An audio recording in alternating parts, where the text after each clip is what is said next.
Nobody ever tells you that the person who makes you feel safest can also be the one hiding the biggest secret. I didn't discover it all at once. There wasn't a dramatic confession, no mysterious phone call, no stranger showing up at my door.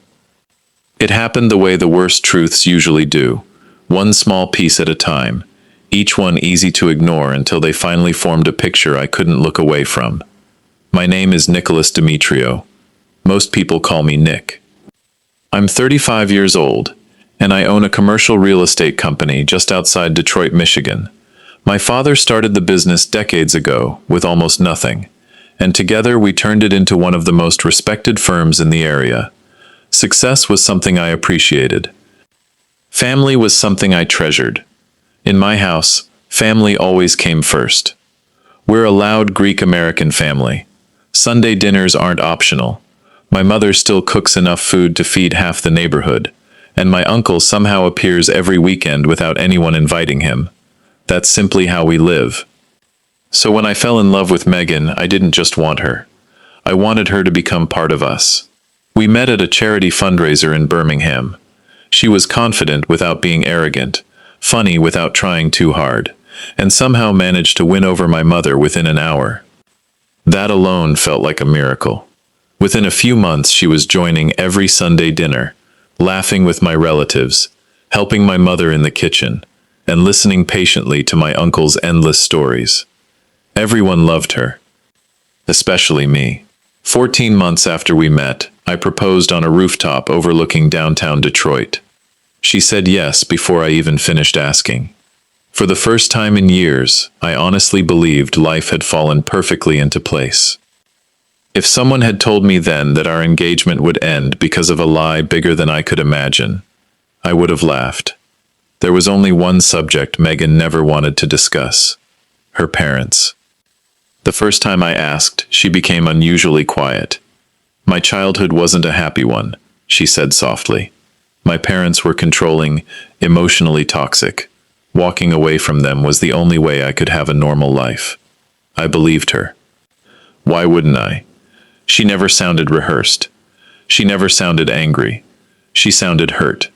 I don't want them at our wedding, she told me, and I don't ever want you meeting them. I took her hand.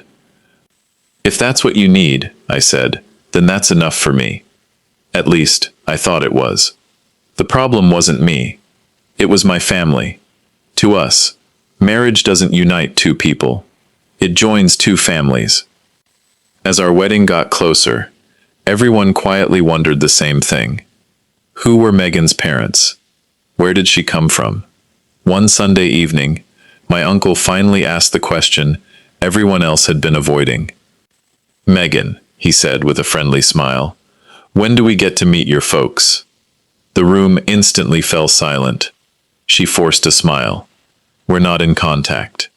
I know, my uncle replied gently, but they're still your parents. Before she could answer, my father calmly changed the subject. Dinner continued.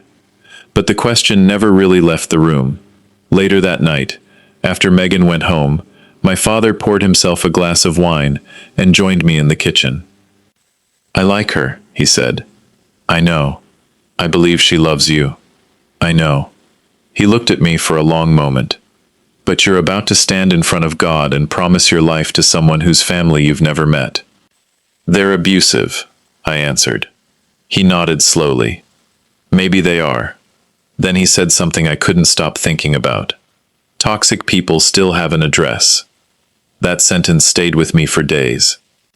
Not because I doubted Megan, because I wondered if meeting them could somehow help heal an old wound before our wedding. I convinced myself I wasn't investigating. I wasn't trying to prove she had lied. I simply wanted peace. A week later, while reviewing paperwork related to the condo Megan had recently moved into, I noticed something unexpected. Her legal documents listed a different last name, not the one she used professionally. Curious, I searched public records.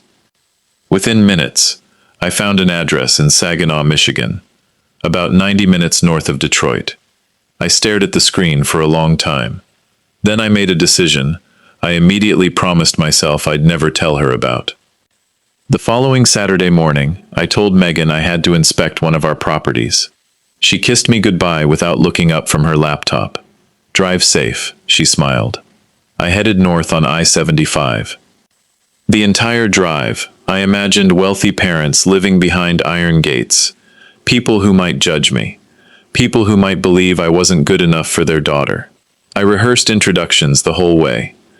By the time I reached the neighborhood, I realized I had imagined everything completely wrong. There were no mansions, no luxury cars, just quiet streets, trimmed lawns, and modest homes where neighbors actually waved to each other. The address led me to a small ranch-style house with flowers lining the front walkway. An older man wearing a Detroit Tigers t-shirt was watering the garden. He looked exactly like someone who had spent his whole life working honestly. I sat in my car for nearly 5 minutes.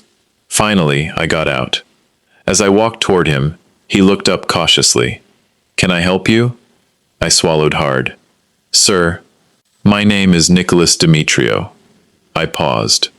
"I'm engaged to your daughter, Megan." The garden hose slipped from his hand. Water continued spraying across the driveway, but he didn't even notice. His eyes filled with tears almost instantly. He wasn't angry. He wasn't suspicious. He looked relieved. He turned toward the house, his voice breaking as he shouted, "Nancy, come outside." In that single moment, standing in a quiet Michigan driveway, I realized I hadn't driven 90 minutes to meet monsters. I had driven straight into a truth that was about to change everything. Gerald Bennett stood frozen in the driveway, staring at me as though he'd been waiting years for someone to say those exact words. A few seconds later, the front door opened.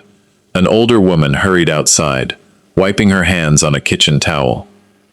"Nancy," Gerald whispered, barely able to speak. He's engaged to Megan." She looked at me, then back at her husband. For a moment, nobody moved. Then she quietly said, "Please, come inside." The house was simple, warm, comfortable. Every wall seemed to tell the story of a family that had once been happy. There were childhood photos of Megan everywhere. School pictures, birthday parties, graduation day, family vacations. Nothing about the home matched the story I'd been told. Nancy set a cup of coffee in front of me, while Gerald remained standing by the window, trying to collect himself. Finally, I broke the silence. "Megan told me you wanted nothing to do with her." The room became painfully quiet. Nancy lowered her eyes. "We've wanted our daughter back every single day." My stomach tightened. Gerald slowly sat across from me. "We made mistakes like every parent does," he admitted. "But we never abused her. We never threw her away." He reached into a drawer and placed a stack of unopened birthday cards on the table. Every one of them had been returned to sender. Every single one. We mailed these every year. Nancy smiled sadly. Christmas, birthdays, congratulations when she got promoted. She looked at me with tired eyes.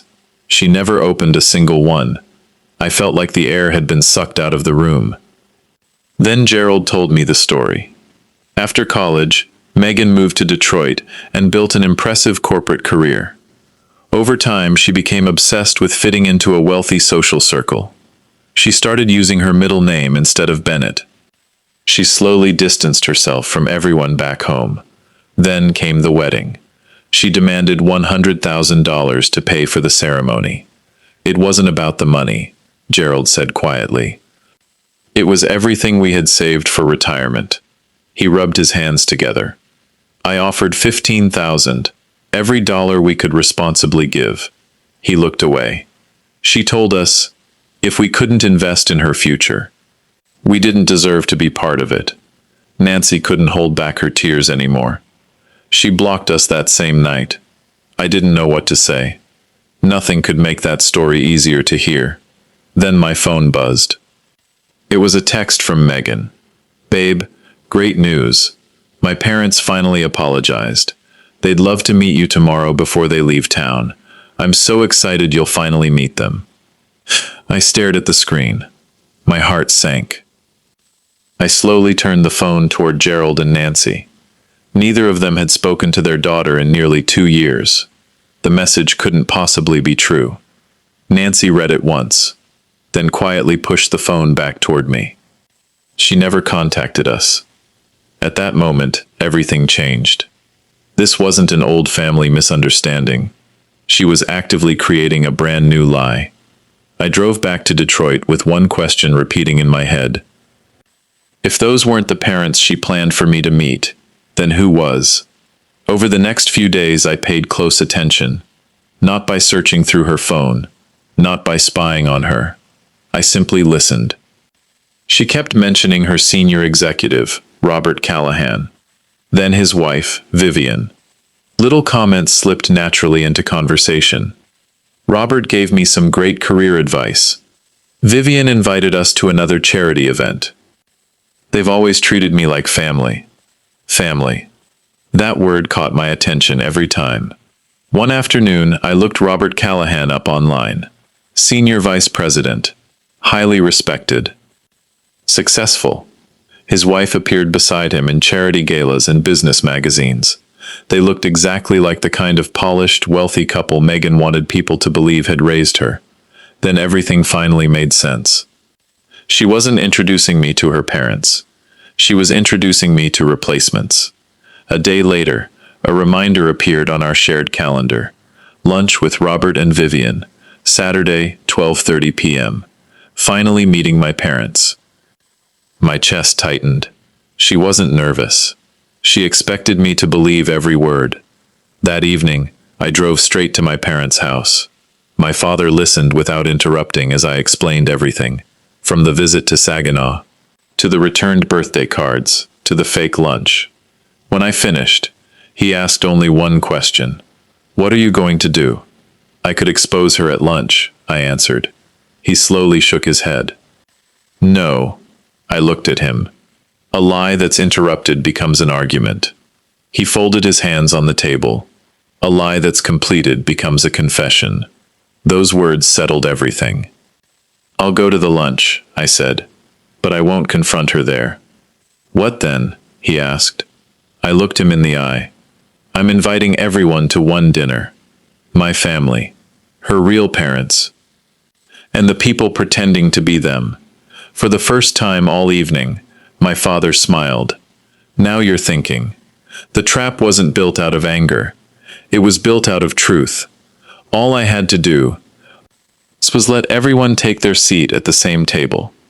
Saturday arrived with a strange sense of calm. Megan spent the entire morning getting ready for the engagement dinner. She looked stunning, smiling every time she asked what I thought of her dress. "You look beautiful," I told her. It was the truth. The problem had never been her appearance. It was the life she had built behind it. She left early to help prepare the restaurant. The moment the apartment door closed, I picked up my phone. "Gerald?" "We're here," he answered quietly. "You remember the plan?" "We do. When I text you, walk in. Don't hesitate." There was a brief silence. Then he said something I'll never forget. "We've been waiting 2 years for this moment." That evening, my family gathered in the private dining room of one of Detroit's finest restaurants. My mother had personally chosen the menu. My father greeted everyone with his usual quiet confidence. Uncle Theo somehow managed to joke with every waiter in the building. At exactly 7 o'clock, Megan walked in beside Robert and Vivian Callahan. She looked completely confident. "This is perfect," she whispered, as she slipped her hand into mine. "I'm so happy our families are finally together." I forced a smile. "So am I."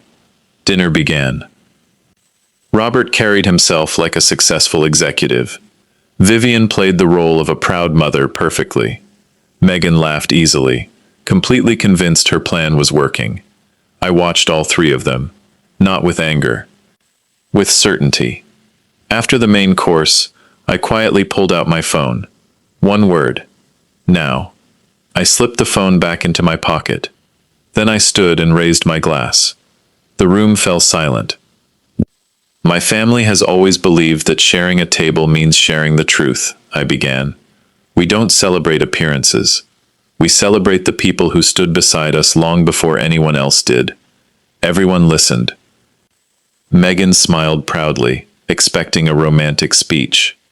Instead, I looked toward the restaurant manager. He understood immediately. A moment later, the dining room door opened. Gerald Bennett walked in first. Nancy followed beside him, holding her purse tightly with both hands. The entire room froze. I watched Megan's face lose every bit of color. Her smile disappeared. Her wine glass trembled in her hand. "Nick," her voice barely existed. I spoke calmly. "I drove to Saginaw 3 weeks ago." The silence became almost unbearable. I met a retired postal worker, watering flowers in his front yard. I looked directly at Gerald. He cried the moment I introduced myself. Nancy's eyes immediately filled with tears. I continued. "I sat in their home. I saw your childhood pictures. I held the birthday cards you mailed back unopened." Megan shook her head desperately. "You don't understand. I understand more than you think." I turned toward Robert and Vivian. "I believe the two of you are good people." Both of them looked completely confused. "I also believe Megan told you a story that made you think you were helping her." Neither of them answered. "So let me introduce everyone properly." I extended my hand toward the couple standing quietly by the door. "These are Gerald and Nancy Bennett, Megan's real parents." The room became absolutely silent. Vivian slowly turned toward Megan. "You told us," she whispered. Robert closed his eyes for a brief second before looking at Megan. "You said they were gone." No one raised their voice. No one argued. The truth no longer needed help. It was standing in the room. I faced Megan one final time. "My parents taught me something when I was growing up. They taught me that character is measured by how you treat the people who loved you before you became successful." I reached into my jacket, removed the engagement ring, and gently placed it on the table. "I'm not ending this because your parents are ordinary people." I paused. "I'm ending it because you treated extraordinary people like they were disposable." Tears rolled down Megan's face. She reached toward me. "Please, let me explain." I slowly stepped back. "I gave you dozens of chances to tell me the truth. You chose another lie every single time." I picked up the flowers from the center of our table, walked across the room, and handed them to Nancy. The moment she accepted them, years of heartbreak finally caught up with her. She broke down crying. Gerald wrapped one arm around his wife while reaching out his other hand to me. I shook it firmly. No words were necessary. My father walked over and extended his own hand. "I'm Stavros," he said warmly. "I wish we'd met under different circumstances." Gerald nodded. "You raised an honorable son." For the first time all evening, my father smiled.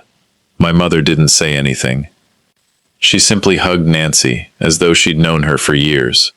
Watching those two mothers embrace each other felt more genuine than anything I'd experienced during my entire engagement. Across the room, Robert picked up his coat. Vivian followed him without saying another word. Neither of them looked back at Megan. The people she had chosen to replace her parents quietly walked away. The people she had abandoned remained standing together. That difference said everything. A few minutes later, my family, the Bennetts, and I walked out of the restaurant together. The cool Detroit air hit my face as the doors closed behind us. For the first time in weeks, I could finally breathe. Gerald looked at the city skyline before turning toward me. "I thought we'd lost our daughter forever," he said quietly. "Tonight, at least someone finally saw the truth." I nodded. "I couldn't marry someone who was ashamed of the people who loved her the most." He placed a hand on my shoulder. "One day, someone will be proud to stand beside you." I smiled for the first time that night. Maybe he was right. Some business deals make you money. Some decisions cost you everything. But walking away from a life built on lies was the best investment I ever made.